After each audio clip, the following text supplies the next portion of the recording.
춤추시는 하나님, 헨리 나우엔. 서문. 아픈 세상에서 발견하는 희망. 고난에서 춤으로의 초청. 오늘 오후 나와 친분이 깊은 잔이 전화했다. 떨리던 목소리가 충격으로 점점 잦아들었다. 딸이 태어난 지 4시간 만에 죽었다는 것이었다. 저와 마가렛과 3살 난 우리 아들이 새 아기를 얼마나 기다렸는지 모릅니다. 조산이었지만 그래도 아이가 살 줄 알았습니다. 평소 선량한 잔이 침통해하며 한 말이었다. 하지만 그들 부부는 생명 활력 징후를 확인한 결과 새로 태어난 레베카가 오래 살 수 없음을 알게 되었다. 중환자실에서 잔과 마가렛은 어린 생명을 품에 안았다. 그리고는 모든 것이 끝났다. 잔은 아기를 위해 기도한 후 성호를 그었다고 했다. 잔의 그 다음 말에 나는 할 말을 잃었다. 병원에서 돌아오면서 하나님께 계속 이렇게 말했습니다. 하나님이 주신 레베카를 다시 하나님께 돌려드립니다. 하지만 우리가 꿈꾸던 아름다운 미래가 꺾여나간 것은 분명합니다.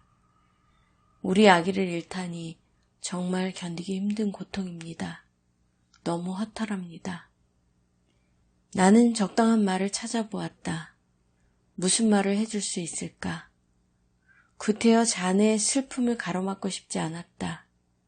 그렇다고 전혀 위로하지 않고 그냥 슬퍼하게 둘 수 없다는 것도 알았다. 나는 말했다. 레베카는 당신의 딸입니다. 당신의 딸이요. 마가렛의 딸입니다. 언제까지나 그럴 것입니다. 셈에게는 언제나 애동이 있는 것입니다. 레베카와 단 몇 시간밖에 함께 있지 못했지만 결코 의미 없는 시간이 아닙니다. 당신의 기도는 헛되지 않았습니다. 레베카는 하나님의 품 안에 영원히 살아 있습니다. 긴 대화였다. 내 말이 거의 위로가 되지 않았음을 안다. 무엇보다 그 순간 잔과 나는 우리의 소중한 우정에 기대어 서로 끌어안고 울고 싶을 뿐이었다. 나는 다시 궁금해졌다.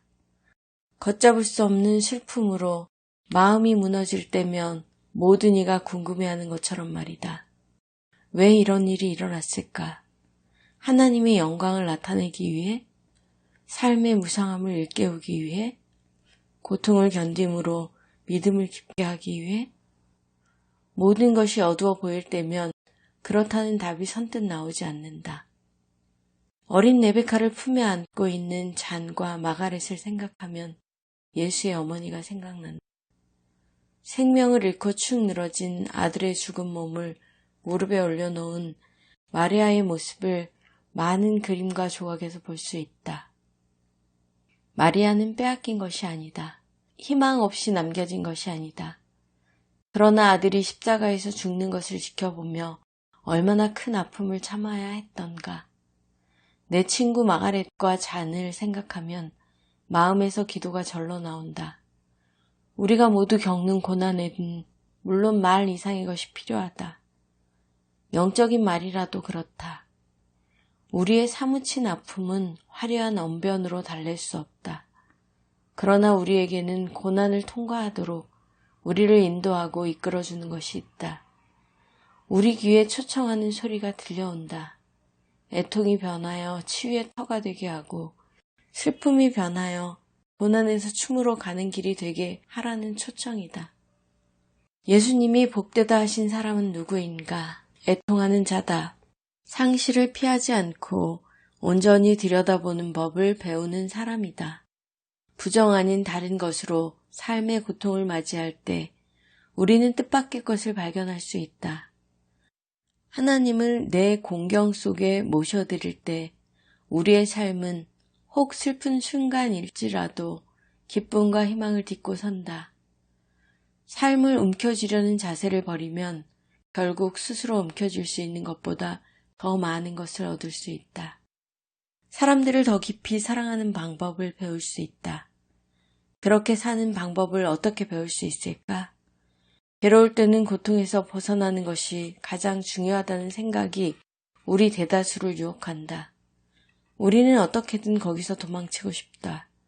그러나 고난을 피하지 않고 통과하는 법을 배우면 고난을 다르게 맞이할 수 있다.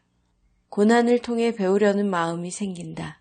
하나님이 더 큰 목표를 위해 고난을 사용하실 수 있다는 차원에까지 이르는 것이다. 고난은 시련을 다해 피해야 할 불청객이나 저주가 아니라 더 깊은 온전함으로 나아가는 길이 된다. 궁극적으로 슬픔이란 우리를 아프게 하는 것들에 부딪히되 치유자이신 하나님의 임재 가운데 부딪힌다는 뜻이다. 물론 쉽지 않다. 이 춤의 스텝은 대개 노력 없이 저절로 나오지 않는다. 연습이 필요하다. 그 점을 염두에 두고 지금부터 이 작은 책을 통해 하나님께 기초를 둔 삶의 5가지 움직임을 살펴보려고 한다. 고통을 없애려는 것이 아니다. 음침한 골짜기와 기나긴 밤을 피할 수 있다는 말도 아니다. 그러나 하나님이 안무하시는 이 치유의 춤의 스텝을 통해 우리는 상처의 한복판에서 우아하게 미끄러져 나갈 수 있다. 절망을 견디면서 치유를 발견할 수 있다. 결국 우리가 얻는 치유는 우리의 상한 영혼이 다시금 춤추게 하는 치유, 영원한 소망을 품고 사는 법을 알기에 고난과 죽음조차 두려워하지 않고 춤추게 하는 치유다. 춤추시는 하나님, 헨리 나우